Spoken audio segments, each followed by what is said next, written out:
Car Dieu a tant aimé le monde qu'il a donné son Fils unique, afin que quiconque croit en lui ne périsse point, mais qu'il ait la vie éternelle.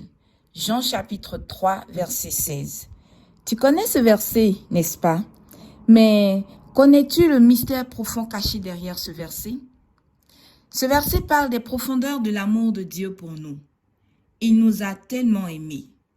Pendant la période de 430 ans, qui sépare le livre de Malachie, le dernier de l'Ancien Testament, de la venue de notre Seigneur Jésus-Christ, Dieu ne voulait plus traiter avec la race humaine, car les hommes s'étaient détournés de lui, étaient devenus rebelles, faisaient des offrandes misérables à Dieu et commettaient toutes sortes d'abominations. Et ils allaient même jusqu'à demander à Dieu, qu'avons-nous fait de mal?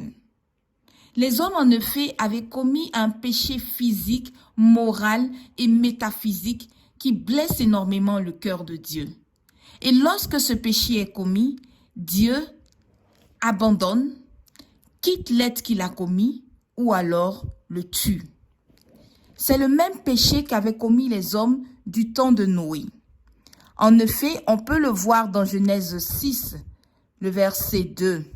Les fils de Dieu appelés Adonai Benaïm se sont épris des filles des humains et ont eu des rapports intimes avec elles, allant ainsi contre le plan parfait de Dieu.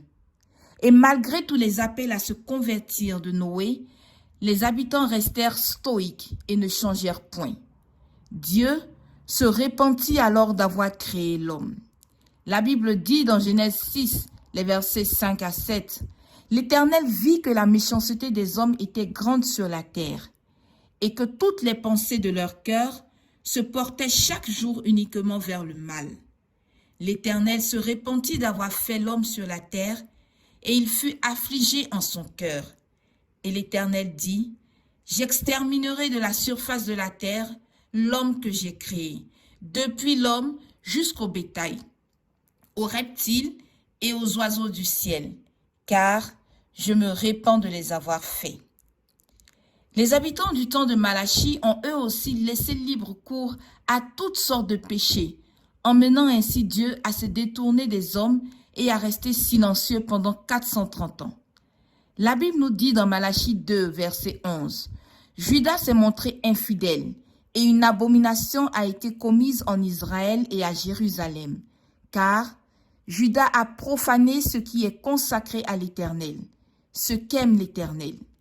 Il s'est uni à la fille d'un Dieu étranger. » Et bien entendu, la conséquence de leurs actes ne se fit pas attendre, car Malachie 2, verset 12 nous dit, « Dieu retranchera l'homme qui fait cela. Celui qui veille et qui répond, il le retranchera des tentes de Jacob, et il retranchera celui qui présente une offrande à l'Éternel des armées. » Le péché de ce peuple était monté comme un parfum puant jusqu'à l'Éternel. Dieu avait donc toutes les raisons d'appliquer ce qu'il avait dit dans sa parole, à savoir retrancher l'homme de la surface de la terre. Il aurait pu donc complètement détruire le monde et en créer un autre. Il en avait le droit et la capacité. Mais dans son grand amour, Dieu décida qu'il en serait autrement. Il posa alors une question au ciel. « Qui enverrai-je? Qui ira sauver ce monde, délivrer mes bien-aimés du péché? » Tu veux savoir la suite? Alors reste connecté. Active la cloche de notification afin de ne pas rater les prochaines publications. D'ici là, partage ce message avec un frère, une sœur, afin que la parole de Dieu atteigne une âme qui doit être sauvée.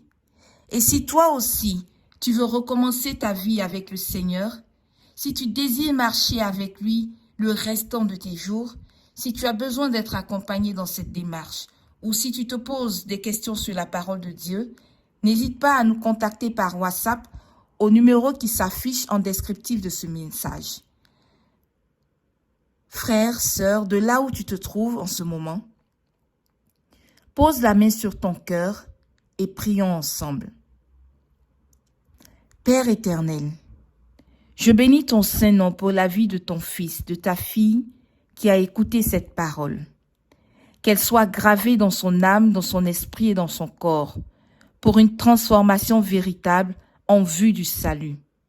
Ta parole déclare en sorte que ce n'est pas celui qui plante qui est quelque chose, ni celui qui arrose, mais Dieu qui fait croître. Que toute la gloire te soit rendue au nom de Jésus-Christ de Nazareth. Amen.